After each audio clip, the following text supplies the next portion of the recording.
Olá, meus queridos, tudo bem com vocês? Desejo que estejam todos muitíssimo bem e vos convido para mais uma aula de história, para que possamos dar sequência ao nosso passeio pelas narrativas romanas. Passeamos pela monarquia romana, adentramos o período republicano e agora, nessa aula, no módulo 13, falaremos da expansão romana no litoral do Mar Mediterrâneo. Sim, eu sou Fabiano, professor de História e faço parte da equipe de professores do Colégio Objetivo. Eu sei que nós já nos conhecemos e, portanto, podemos seguir adiante com o assunto sobre a Roma Antiga. Compartilho com vocês, a partir desse momento, a minha tela e peço para que vocês façam as devidas anotações nos seus cadernos. Mantenham a apostila aberta na página 54 para que nós possamos, de alguma maneira, interagir também com a apostila. Como dito no início, este é o módulo 13 da primeira série do ensino médio. Meus queridos, a história de hoje é a seguinte: nós vínhamos falando da história romana, gostaria apenas de recapitular com vocês o que já foi dito para que possamos seguir em frente. No módulo 11, falamos da origem de Roma, da monarquia romana, da sua estrutura política e social, além das características econômicas do período monárquico. No módulo 12, nós dissemos que os patrícios haviam deposto o último rei romano, Tarquínio, o Soberbo, e implantado a república, a qual seria comandada pelos patrícios, os quais, como sabemos, monopolizaram por bastante tempo o poder político. Com a marginalização política das demais classes, plebeus e clientes em particular, ocorrem inúmeros conflitos, os quais serão abrandados a partir do momento que os patrícios se dispõem a conceder algumas conquistas para os plebeus, algumas leis que modificariam essa relação interclasses. Dentre elas, sem dúvida nenhuma, a mais importante, como vocês devem sim se lembrar, é a de tribuno da plebe. Os plebeus teriam, a partir de então, um representante nas magistraturas e, claro, esse representante defenderia os interesses do grupo que ele próprio representava, a plebe. A partir do tribunato da plebe viriam a lei das 12 tábuas, primeiro Código de Leis Escritas de Roma, lembra? A lei Canuleia, a permissão de casamento entre grupos sociais diferentes, ou seja, plebeus e patrícios. A lei Licínia, abolição ou proibição da escravidão por dívidas. E, por fim, o plebiscito, a plebe votando aquilo que o tribunato da plebe propõe. Pois bem, como sabemos, houve, então, uma acomodação social, fator de extrema importância para que os romanos traçassem novas diretrizes. Sabe quais são elas? Sim, a expansão territorial, tanto na própria península quanto no litoral do Mar Mediterrâneo. E é isso que a aula de hoje quer nos mostrar. Tudo bem? Gostaria de começar a aula de hoje com a leitura de um trecho de um livro que eu uso como referência também na composição dessa aula. Trata-se desse livro, Uma Breve História do Mundo, tudo bem? Cujo autor chama-se Geoffrey Blenheim. E, embora o livro trate de assuntos dos mais variados, nós temos aqui um capítulo, o capítulo 6, que trata em particular do mar Mediterrâneo, mar esse que foi navegado por inúmeros povos desde a antiguidade. Só para citarmos alguns, temos os fenícios, temos os gregos e agora os romanos, além de persas e macedônios, enfim. Eu gostaria de ler um parágrafo desse livro para que a gente possa ilustrar a importância do mar Mediterrâneo na antiguidade. O mar unia África, Europa e Ásia, uma via marítima que ligava regiões diversas, cada uma produzindo algo diferente: cobre, estanho, ouro, prata, chumbo, vinho, azeite de oliva, grãos, madeira, gado, corantes, roupas, armas, especiarias, pedras preciosas e outros luxos. Esse mar era um condutor veloz de ideias e de crenças religiosas. Se a Ásia e a África tivessem possuído um mar tão vasto e central, a história desses continentes teria sido profundamente diferente. Em essência, o mar Mediterrâneo era um lago estratégico, com a vantagem de que, no Estreito de Gibraltar, sua garganta estreita abria-se ao imenso oceano. O mar Mediterrâneo, meus queridos, ele é de uma importância estratégica fundamental na antiguidade. E como esse pequeno parágrafo demonstra, havia uma vida comercial no Mediterrâneo. E essa vida comercial, sem dúvida nenhuma, era extremamente vantajosa em termos econômicos. Tudo bem? Portanto, nas nossas primeiras anotações, eu tratarei da expansão republicana romana, a expansão territorial romana a partir do século VI. Tudo bem? São dois momentos. O primeiro, como eu apontei para vocês aqui, ele inicia-se no século VI, transcorre até o século IV antes de Cristo. Século VI é o mesmo século no qual a República foi implantada. A República foi implantada no finalzinho do século VI, em 509, certo? E vai até o século IV antes de Cristo. Os romanos conquistaram toda a extensão da Península Itálica. Então, lembra do mapa daquela nossa aula anterior? Territórios que eram dos etruscos, territórios que eram dos sabinos, territórios que eram dos gregos, foram conquistados. Os romanos conquistariam toda a península. Fabiano, como isso foi possível? Está aqui a anotação que nós precisamos. O exército romano surgido nesse momento da história era um exército preparado, era um exército disciplinado e era um exército especializado. Como assim, Fabiano? Fala-se que esses legionários, como já eram denominados, as legiões de soldados romanos, dividiam entre si as inúmeras funções.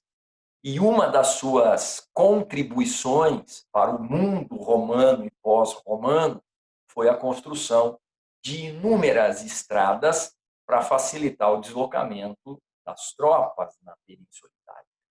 Essas estradas partiam de Roma para as inúmeras regiões da península, o que daria uma origem a uma frase na qual se diz: todas as estradas levam a Roma, porque Roma era o ponto de partida dessas tropas militares que tinham, sim, funções específicas para cada soldado. Na ocasião do acampamento militar, um grupo de soldados tinha como função preparar o terreno. Um outro grupo levantar o acampamento, um outro grupo buscar lenha, um outro grupo preparar as refeições e assim por diante. Essa especialização nas funções de cada soldado romano fez toda a diferença nesse processo de expansão territorial, ainda na Península Itálica.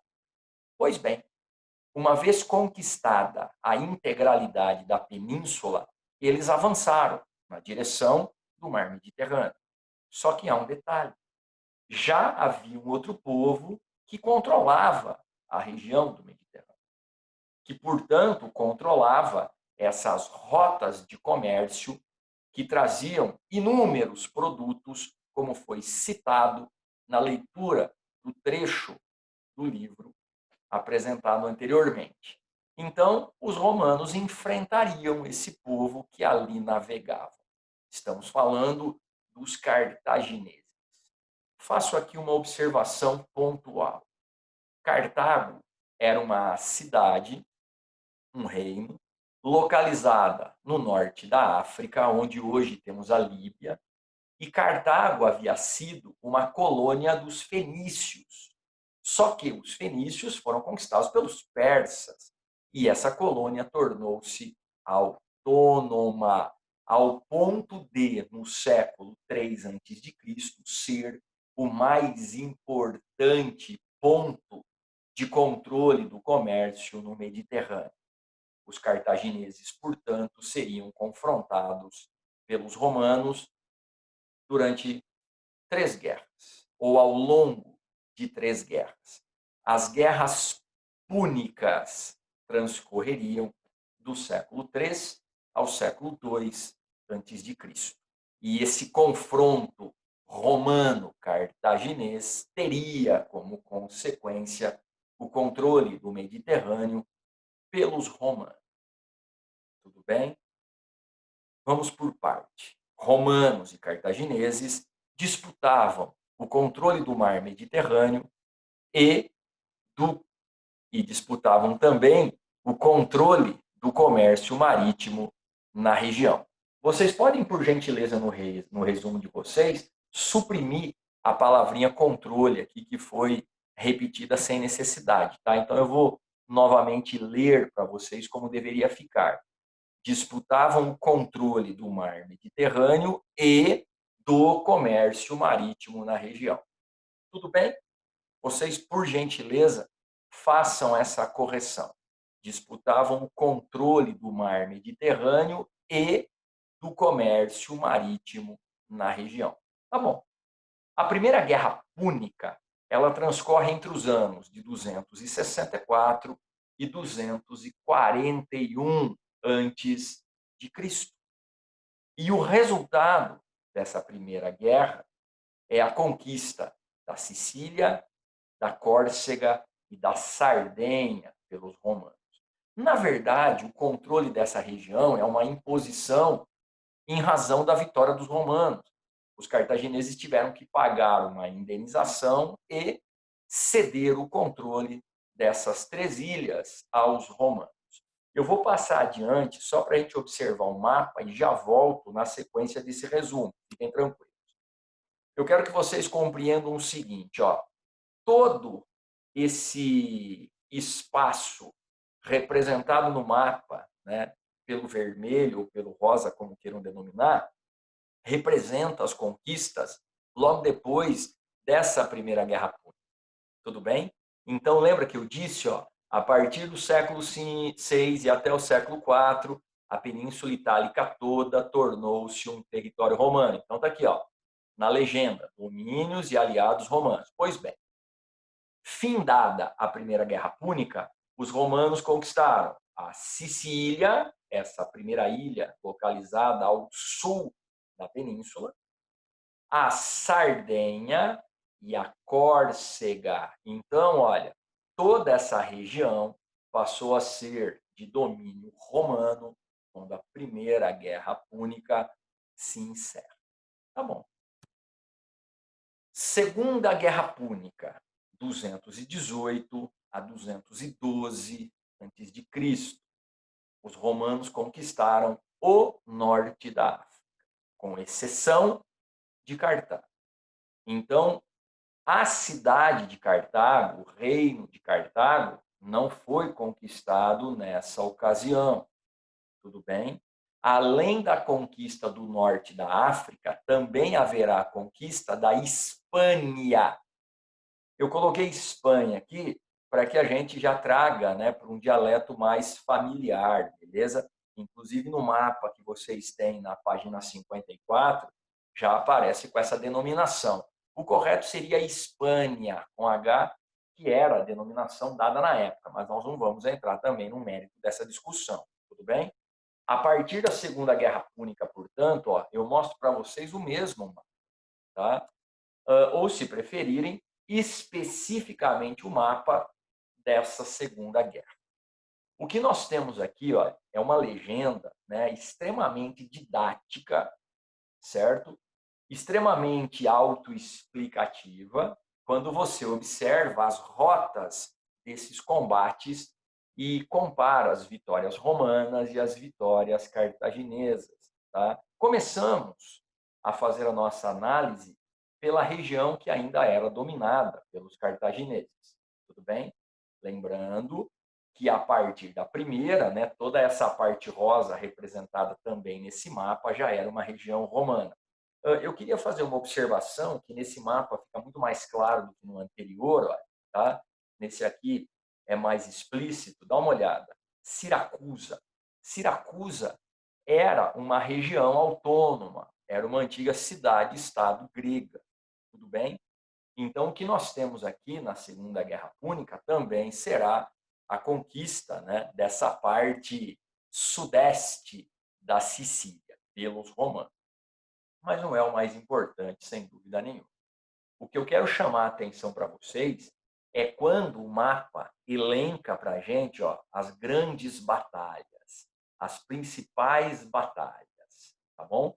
Então, né, vamos olhar de fato o que nós temos, né, de informações nesse mapa trazidas pela legenda. Cidades romanas, tá? Então, claro, Roma, Pisa, Capua, Tarento, Caralis, tudo bem? Cidades cartaginesas. Então, temos aqui, ó, Cartago, que eu destaquei, tudo bem? Né? Então, é claro que Cartago aqui é uma parte, né, dessa região do norte da África, mas eu quis destacar bastante. Né? Nós temos também Nova Cartago, ou Cartago Nova, como eles chamam, né? E Gadira. Beleza? Bom, cidades aliadas com Cartago. Então tá aqui, ó, Croton, Siracusa.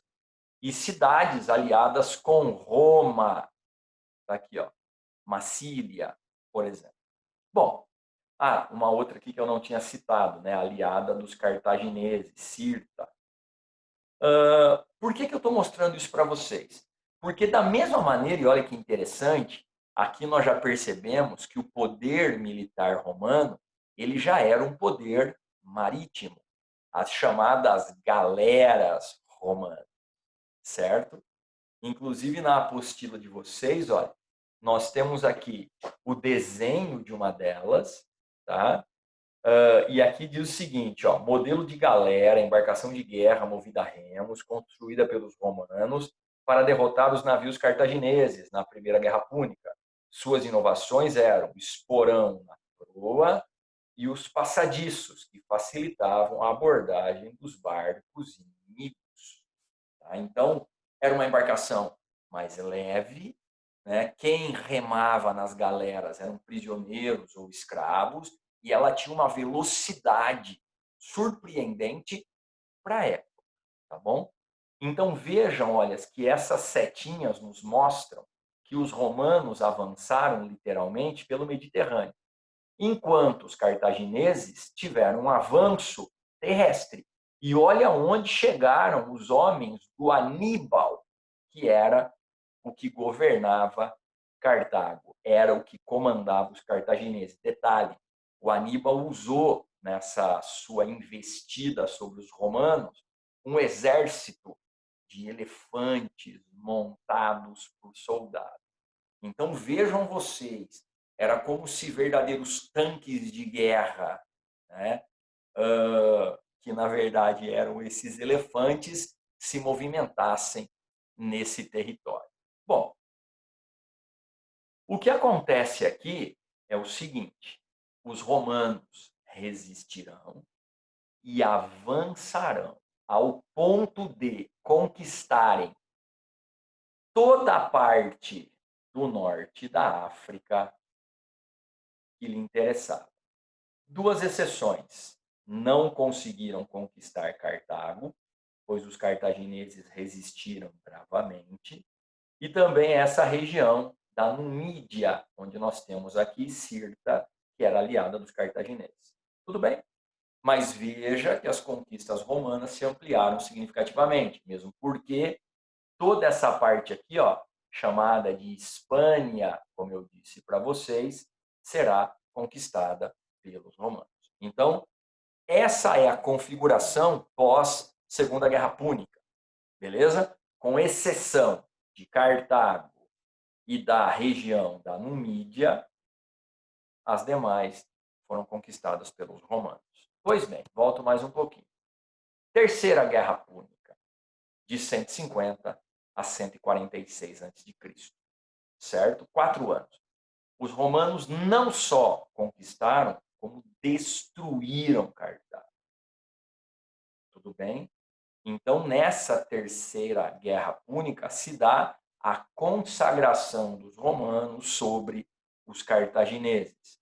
Muitos sobreviventes foram feitos escravos romanos. Como nós sabemos, na antiguidade, o escravo era o prisioneiro de guerra, ou, em algumas situações, já abolida em Roma, já abolida na Grécia, era a escravidão por dívidas, tudo bem? Então, o que restava do escravismo na antiguidade eram os prisioneiros de guerra, era a escravidão militar. Esse mapa, a partir de agora, ele representa todas as conquistas romanas. Então, tudo que está em rosa ou que está em lilás representa Roma. As conquistas romanas durante as guerras púnicas, tudo bem? Porque os romanos não parariam por aí. Mas a partir da Terceira Guerra Púnica, essa será a reconfiguração das conquistas romanas. Tudo bem? Perceba que o Mediterrâneo passa a ser controlado pelos romanos. Essa é a principal característica digamos, né, da historiografia pós-guerras. Tá bom. Sigamos adiante. Consequências ou melhor, consequência da expansão territorial romana. Certo? É isso que eu escrevi? Sim, Fabiano. Então tá bom. Consequências da expansão territorial romana. Primeiro, que depois das guerras púnicas, ou paralelamente, os romanos agiram em outras direções. Começaram pela Macedônia, pois o Filipe V da Macedônia era aliado dos cartagineses. Então a Macedônia foi conquistada e as cidades-estado da Grécia se libertaram do domínio macedônio, domínio este que você deve se lembrar se iniciou a partir de 338 a.C., com a chegada do Filipe II e do Alexandre, ok? Só que, claro, a Grécia se liberta do domínio macedônio e passa ao domínio romano. Tudo bem? Então, olha, demais conquistas romanas até o século II a.C. Macedônia, Grécia, Síria, Palestina, Gália, Ásia Menor, Egito. Tudo bem? Se você observar, é toda a orla do Mediterrâneo. Toda a orla do Mediterrâneo. Por isso que a primeira informação que eu trouxe para essa parte da aula é essa. Os romanos passam a ter o monopólio econômico comercial no Mediterrâneo. Em outras palavras, passam a controlar literalmente a navegação no mar Mediterrâneo e passam a controlar também os territórios litorâneos. A denominação dada pelos romanos passa a ser Mare Nostrum, em latim, Mar Nosso. E, de fato, o Mediterrâneo se torna um mar romano. Ou, como disse o próprio livro lido, o trecho agora há pouco, um lago em meio às conquistas romanas. Tudo bem? Bom, um outro trecho que eu preparei, ainda desse livro para leitura, diz respeito à chegada dos romanos na Grécia. Eu já disse uma frase minha. Os romanos conquistaram militarmente os gregos, os quais conquistaram culturalmente os romanos. Vocês lembram disso? Disse na nossa aula anterior, tá? Agora, olha que interessante a correspondência feita com esse trecho, com esse parágrafo, porque durante essa expansão romana, durante a chegada dos romanos na Ásia Menor, que era dos persas, no Egito, os romanos se depararam com aquela cultura fruto da fusão do grego com o persa egípcio. Como é que se chama mesmo essa cultura? Lá no módulo 10 nós vimos isso? Sim, helenística. Muito bem lembrado. Então, um outro parágrafo para ilustrar um pouquinho mais essa aula. Talvez a maior influência exercida pela civilização helenística tenha sido o Império Romano. Os romanos, principalmente após 200 a.C., guerras púnicas, tudo bem? Imitavam com alegria tudo que era grego. Admiravam a literatura grega, o teatro grego, a comida grega, a política grega, as artes visuais gregas, a oratória grega e uma boa parte do estilo e da cultura que havia florescido e se moldado inicialmente em Atenas. Esse processo de imitação foi comparado à imitação mundial da América na cultura popular de hoje. Bom, ele está querendo dizer o mesmo que a minha frase diz. Os romanos conquistaram militarmente os gregos, que conquistaram culturalmente os romanos. Tudo bem até aí? Pois bem. Então, eu vou ler depois o último trechinho, né, mas por enquanto é isso que a gente vai ver. Olha lá. Além desse monopólio comercial, houve uma expansão das fronteiras agrícolas. Lembrando que tudo começa nas férteis planícies centrais da Península Itálica, especificamente na região do Lácio. Lembra disso?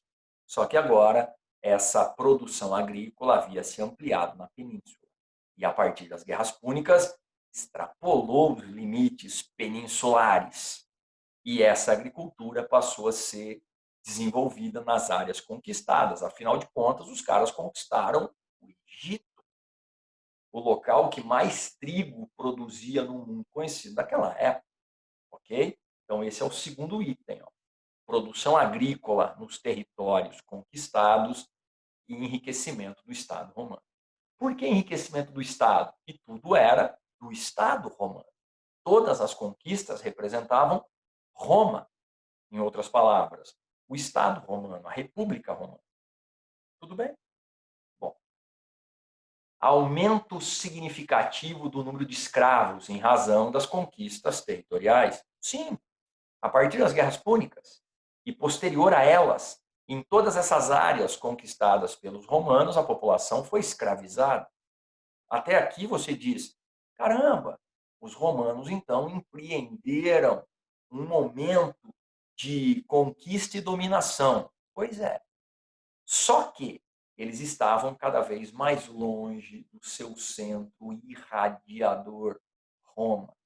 E quais são as consequências imediatas na península? Quarto item: declínio da agricultura na Península Itálica.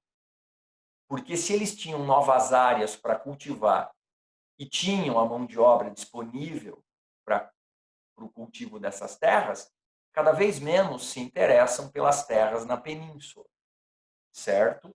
E a plebe que trabalhava nessas propriedades agrícolas na península fica marginalizada. O que acontece? Inicia-se o confronto. Plebe, clientes, patrícios, e agora um ingrediente a mais.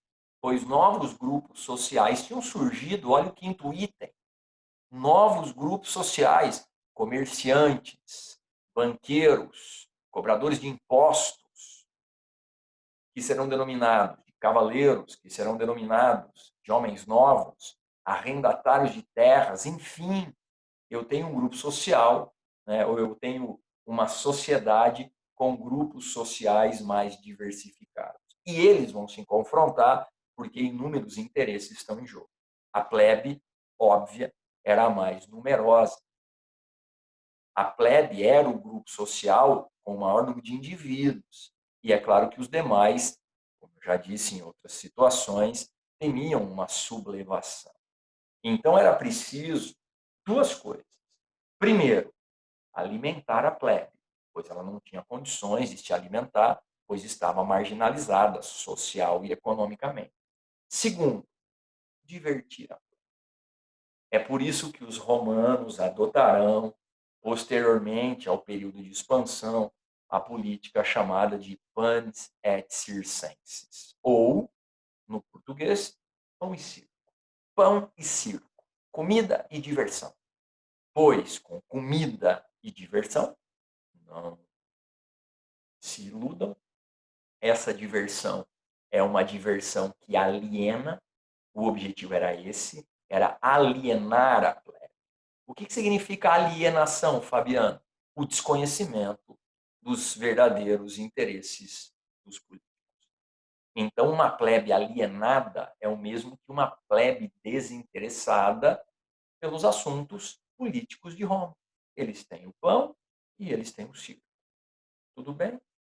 E aí o que acontece? Não há por parte deles qualquer confronto com os grupos sociais dominantes. E se porventura houvesse, os romanos já teriam toda uma estrutura militar pronta a defender os interesses do Estado.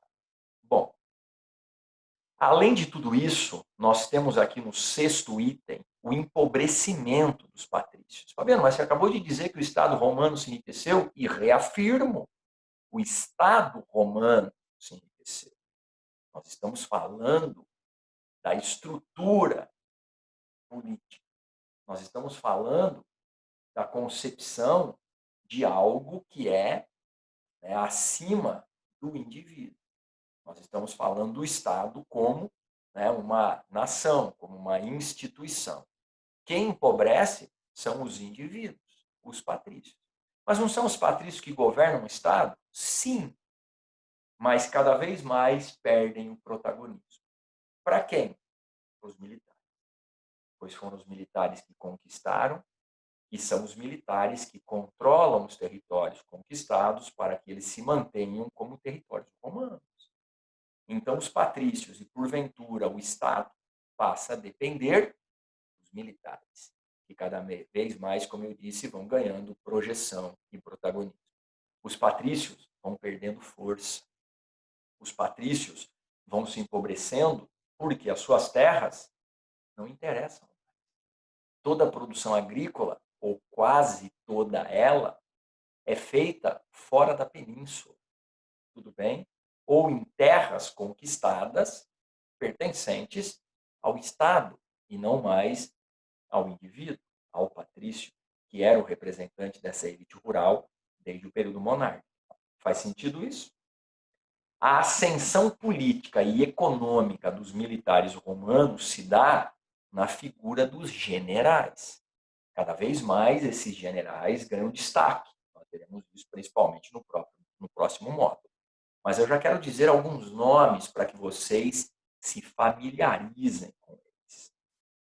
Mário, Sila, Júlio César, Pompeu, Crasso, Caio Otávio, Marco Antônio, Lépido, chega. São os principais nomes de militares romanos que ganham protagonismo nesse momento da história. Concluindo, em razão de todo esse cenário apresentado, nós temos uma crise do sistema político republicano em razão da vastidão territorial do Império. Isso quer dizer que Roma aumentou significativamente o seu território. E isso trouxe severo prejuízo para a instituição republicana. O Senado já não era capaz de administrar esta vastidão territorial. O Senado passa a depender cada vez mais dos militares. Por isso que o Mário se torna cônsul, por isso que o Silas se torna ditador, por isso que o Júlio César ganha o título de cônsul vitalício. E é claro que as rivalidades entre esses generais, que buscavam, claro, o protagonismo individual, levará ao confronto entre os próprios militares. Tudo bem? Eu gostaria de ler um último trechinho, já nessa disputa de poder entre os militares, mas o farei na próxima aula. Tudo bem? Na próxima aula eu tenho mais 2 trechinhos para ler para vocês, certo? Espero que não tenha, né, ficado nenhuma dúvida desse primeiro módulo que mostra como se deu a expansão, dessa primeira parte do módulo, melhor dizendo, como se deu essa expansão, com destaque para as guerras púnicas, certo? E nessa segunda parte da aula, que nos mostra as consequências dessa expansão. Tudo bem? Vamos reforçar um pouco mais esse conhecimento com os exercícios da aula? Sim? Então, por favor, abram as suas apostilas agora na página dos exercícios, tá?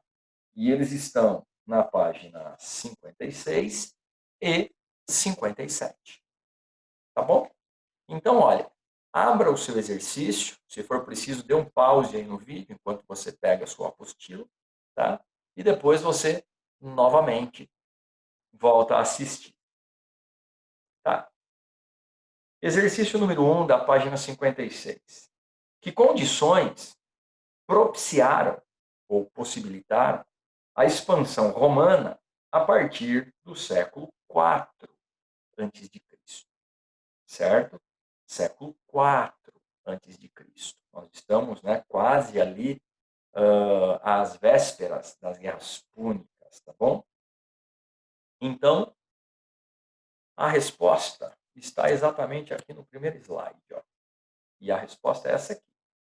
Um exército preparado, disciplinado e especializado. Tudo bem? Um exército preparado, disciplinado e especializado. Vírgula. Responsável pela, aqui, ó, construção de estradas para facilitar o deslocamento das tropas. Tudo bem? Responsável pela construção de estradas para facilitar o deslocamento das tropas. Fechou? 1, 2. Comente as 3 guerras púnicas, ressaltando as conquistas romanas. Queridos, comente as 3 guerras púnicas. É isso que ele pede para que a gente faça, tá? E como é que a gente vai fazer, Fabiano? Simples. Você vai começar dizendo o seguinte, ó. Disputavam o controle do mar Mediterrâneo e eu mesmo vou fazer a correção já. Eu tinha pedido aquela hora, mas ó, já está feito, tá bom? Então você vai começar a resposta aqui.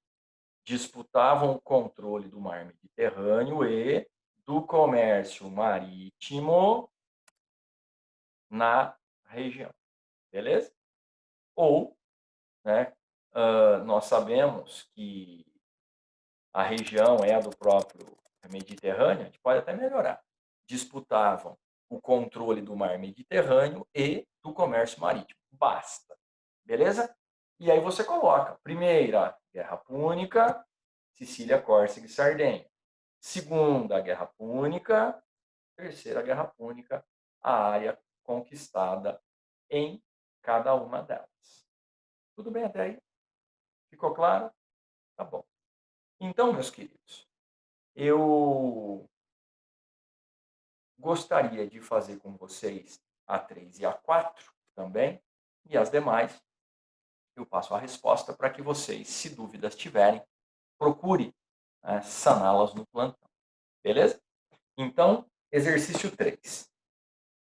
Pois quem seria tão inútil ou indolente a ponto de não desejar saber como e sob que espécie de constituição os romanos conseguiram, em menos de 53 anos, submeter quase todo o mundo habitado ao seu governo exclusivo, fato nunca antes ocorrido? Ou, em outras palavras, quem seria tão apaixonadamente devotado a outros espetáculos ou estudos a ponto de considerar qualquer outro objetivo mais importante que a aquisição desse conhecimento? Tá bom. A experiência a que se refere o historiador Políbio, nesse texto escrito no século II a.C., é, queridos, o que ele está dizendo? Que a única coisa que interessava os romanos era a expansão. Ou seja, eles estão encaminhando, né, o seu modelo político para que ele se torne um império. É isso que se buscava. A expansão territorial, a ascensão política dos militares resultaria na implementação de um império romano a partir do ano 27 a.C., com Caio Otávio Augusto. Calma, nós veremos isso em breve, tá bom? Mas a alternativa C, portanto, é a correta, tá bom? A expansão de Roma durante a República, com o consequente domínio da bacia do Mediterrâneo, provocou sensíveis transformações sociais e econômicas, entre as quais se destacam. E aí? Aí é só você procurar aqui, no que está elencado, o que se enquadra nas alternativas. Dá uma olhada na alternativa D comigo. O enriquecimento do Estado romano? Opa! E aí, item 2, ó. Produção agrícola nos territórios conquistados, enriquecimento do Estado romano. Tá bom, controle das rotas de comércio, enfim. O que mais? O aparecimento de uma poderosa classe de comerciantes. Item 5, novos grupos sociais, dentre eles, comerciantes, banqueiros, cobradores de impostos. Tá, beleza. E o aumento do número de escravos. Item 3. Beleza? Se tem, nessa alternativa, 3 dos itens elencados, ela é a correta. Anote-a. Beleza? Tudo bem até aí? Muito bom, meus queridos. Então, agora eu peço para que vocês façam com calma as demais e, se dúvidas surgirem, falem, por gentileza, no plantão. Foi um enorme prazer fazer com vocês mais essa aula. Desejo que todos tenham um ótimo dia e uma ótima semana pela frente. Nos vemos!